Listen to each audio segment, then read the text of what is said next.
हरियाणा में कांग्रेस की हार पर सियासी घमासान के बीच किसान नेता गुरनाम सिंह की एंट्री हो गई है। गुरनाम सिंह ने दावा किया है कि किसानों ने कांग्रेस के पक्ष में माहौल बनाया, लेकिन उसके बावजूद कांग्रेस की हार के लिए उन्होंने हुड्डा को जिम्मेदार ठहराया है। हालांकि कांग्रेस नेता ईवीएम पर हार का ठीकरा फोड़ रहे हैं, जबकि आम आदमी पार्टी का यह दावा है कि अगर कांग्रेस ने गठबंधन के तहत चुनाव लड़ा होता तो प्रदेश की तस्वीर कुछ और होती। हरियाणा में जो माहौल बनाया कांग्रेस के पक्ष में, वो हमने बनाया था। सुना आपने किसान नेता गुरनाम सिंह चढ़ूनी का बड़ा बयान। विधानसभा चुनाव में कांग्रेस ने किसान आंदोलन का मुद्दा भी जोर शोर से उठाया, लेकिन नतीजा वही ढाक के 3 पार। गुरनाम सिंह चढ़ूनी के मुताबिक हरियाणा में कांग्रेस के पक्ष में किसानों ने माहौल बनाया, इसके बावजूद सरकार विरोधी लहर को कांग्रेस नहीं भुना सकी।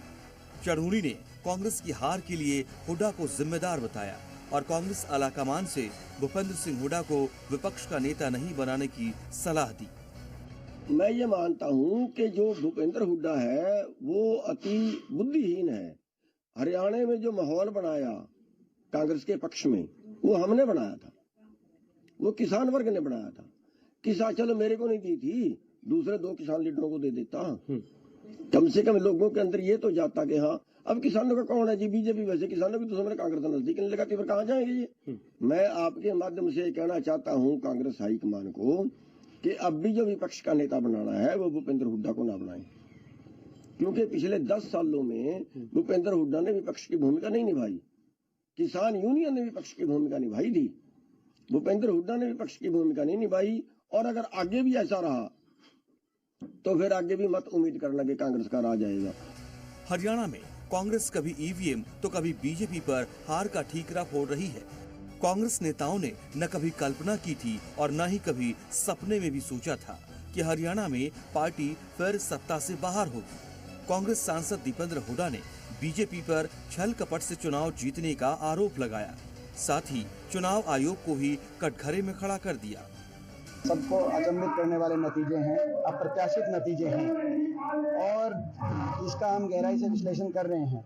लेकिन चारों तरफ से 20 के लगभग विधानसभा क्षेत्रों से ईवीएम को लेकर भी एक इस प्रकार की बातें हमारे उम्मीदवारों द्वारा बातें आ रही हैं कि पूरी चुनाव की प्रक्रिया पर कई प्रश्न चिन्ह उठे हैं।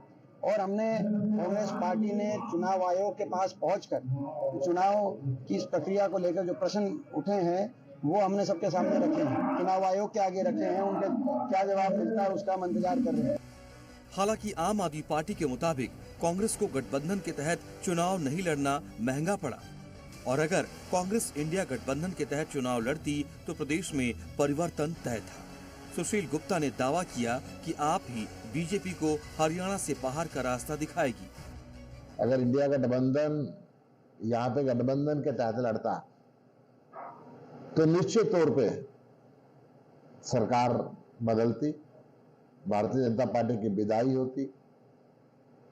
आज कार्यकर्ताओं ने तय किया कि हम सब मिलकर और मेहनत से आगे के लिए संघर्ष करेंगे।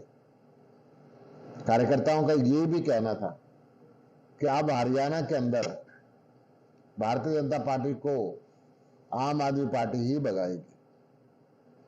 आम आदमी पार्टी आने वाले ब्लॉक समिति के, जिला परिषद के, नगर परिषद के, नगर पालिका के, नगर निगम के सभी किस्म के चुनाव हरियाणा में लड़ेगी और हरियाणा के खुशहाल करने के लिए पूरा जी जान से काम करेगी। इधर हरियाणा के पूर्व गृह मंत्री अनिल विज ने कांग्रेस की हार पर चुटकी ली और कहा कि कांग्रेसियों की उछल-कूद अब बंद हो गई है, फिर चाहे अब वो प्रदेश अध्यक्ष ही क्यों न बदले।